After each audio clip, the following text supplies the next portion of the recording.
a lot of people are assuming that because it's the Saudis, it's all of a sudden going to be based. And I even see people in like PC Gamer over here.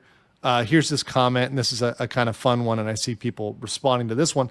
PC Gamer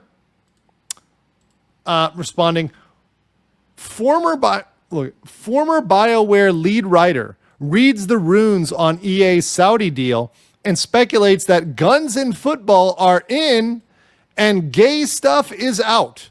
And the venerable RPG studio may be for the chop, saying BioWare may be chopped. I think this is perhaps reading a little bit too far. Okay? So to be very clear about the business of the Saudi Arabia Investment Fund, they are already invested in a lot of sports. A lot of sports. If you look at the teams they own a lot of sports teams, golf teams, soccer, etc. They own a lot. So those teams have licensing agreements with EA for the sports games, which EA produces. So right now, when they sign this deal and finalize it, what will happen is they will get rid of those licensing agreements. They'll be able to essentially say, oh, we're paying ourselves, right? They no longer have to pay those massive licensing agreements. So that saves them a bunch of money. It's what's called a vertical monopoly. So Saudi Arabia, in that public investment fund, is looking for a vertical monopoly. That's what it is. They're not necessarily looking to come in and take out the quote unquote woke stuff. In fact, this is something that most people don't understand.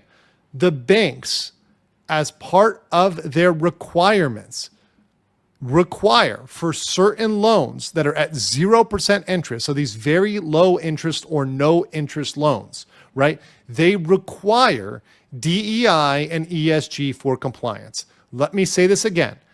A requirement of these loans is that they have a DEI or ESG component. So EA is going to want these loans. The bought out EA is still going to want these loans. They have a bunch of leverage. They're still going to want to qualify for these things. In order to do that, they're going to need that. However, what they may do is change what they show on the face in their projects, but that DEI and ESG stuff will still go on behind the scenes. They're still going to do something behind the scenes for DEI and ESG because that's a required component, right?